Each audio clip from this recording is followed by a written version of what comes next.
Dawn over central Korea came with low clouds and a thin mist that clung to the rice paddies.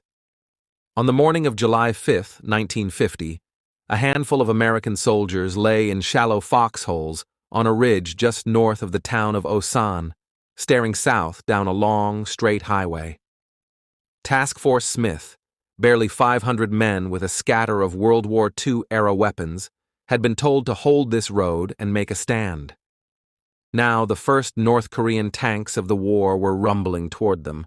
Most of the men were young infantrymen from the 21st Infantry Regiment, pulled off occupation duty in Japan only days earlier. They had trained for garrison life, not for a new war. Their commander, Lieutenant Colonel Charles Brad Smith, had been given a simple order by his superiors in Tokyo: delay the enemy as long as possible. There were no firm promises of reinforcements, just a belief that a small American unit on the ground would shock the North Koreans and stiffen South Korean resistance.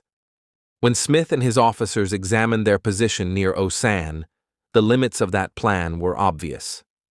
The ridge they chose offered a clear view of the road and the paddies below, but it could be flanked from either side. Their anti-tank weapons were leftovers from the last war, 2.36-inch bazookas that had already proven marginal against heavier German armor. They had 6 105mm howitzers, 2 of them firing short-range high-explosive charges instead of proper anti-tank rounds. Against them were advancing North Korean units backed by Soviet-made T-34 tanks and infantry who had been fighting for weeks.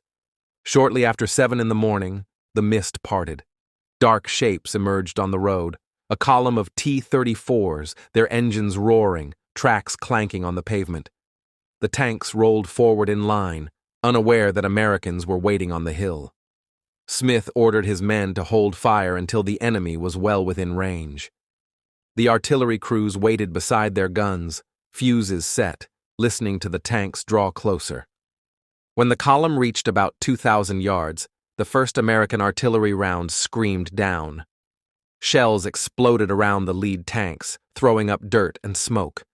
For a moment it looked like the barrage might stop them, but the T-34s barely slowed.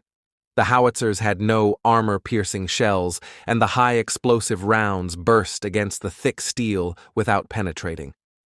On the ridge, bazooka teams crawled to the forward edge of the slope, picked their targets, and fired. Rockets streaked out, striking the tanks with hollow thuds and bouncing away. A few tanks were damaged by hits to tracks or open hatches, but most kept coming. The lead vehicles pushed straight through the barrage, turrets swinging as they searched for the source of the fire. When they spotted the American positions, they raked the ridge with machine guns and high-explosive shells. Earth and rock exploded across the foxholes. One squad leader shouted for his men to keep their heads down as tracers passed inches over the parapets. The first wave of about 30 tanks thundered straight past Task Force Smith's line, driving on toward the south. The Americans had barely scratched them. Behind the tanks, dust and exhaust hung over the road. The men on the ridge knew the armor was only the beginning. North Korean infantry, riding on trucks and marching on foot, would be close behind. Late in the morning, the second act of the battle began. Columns of North Korean infantry appeared in the distance, moving along the highway and through the paddies. As they drew closer, Task Force Smith poured rifle fire, machine gun bursts, and mortar rounds into their ranks. For the first time that day, North Korean troops fell in large numbers and took cover in the ditches and fields.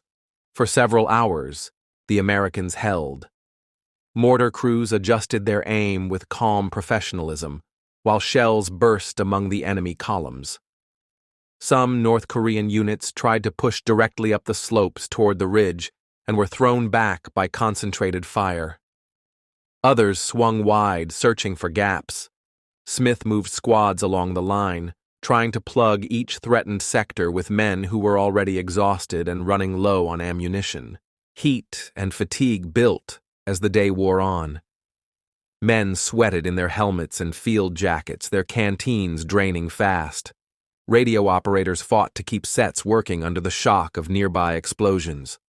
Calls for air support brought only brief, scattered strikes. By early afternoon, North Korean pressure increased sharply. Infantry began slipping around the flanks of the American position, using folds in the terrain and irrigation dikes for cover. Machine gun nests that had dominated the road suddenly found enemy soldiers firing at them from the sides and rear. One platoon on the left reported being nearly surrounded. On the right, a mortar section realized that enemy troops were already behind them. Smith recognized the danger of being encircled. He had come to delay the enemy, not to die in place. Shortly after 2 o'clock, he ordered a withdrawal. The problem was that many of his men were engaged in close combat and had no clear path out. Word of the retreat moved unevenly along the line.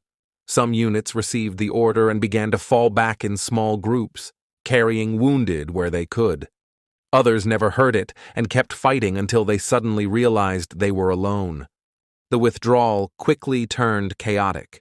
Communications broke down as radios failed, and runners were cut off by gunfire.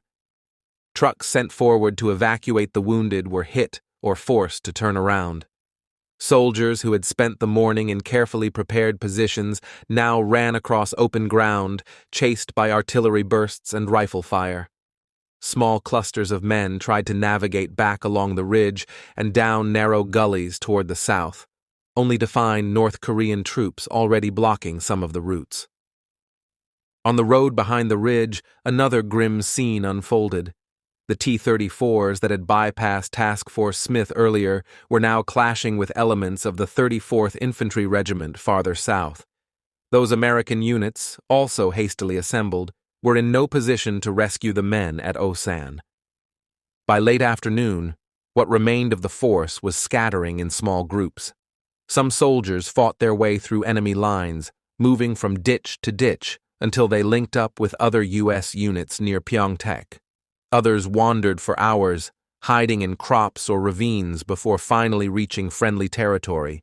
A number were captured, rounded up by North Korean patrols that combed the battlefield. Dozens lay dead on the ridge and along the escape routes, their positions marked only by abandoned helmets and burned equipment. When officers finally accounted for their men, the scale of the losses became clear. Out of about 540 soldiers who had gone into position that morning, roughly 1/3 were killed, wounded, or missing. Task Force Smith had been, in practical terms, nearly destroyed. The North Korean army, though bloodied, continued its drive south. In the days that followed, news of the battle moved back through headquarters and families. The engagement at Osan shattered any illusion that American forces could stop the invasion with a token show of strength. It forced commanders to reckon with the realities of fighting a well-armed enemy with underprepared, lightly equipped units. For the men who survived, the memory of that ridge stayed sharp for the rest of their lives.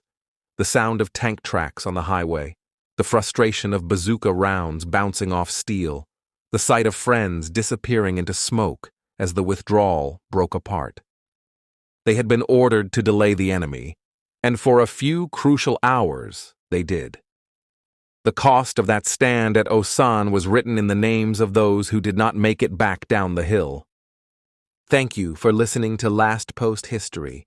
Subscribe for more true stories from the world at war.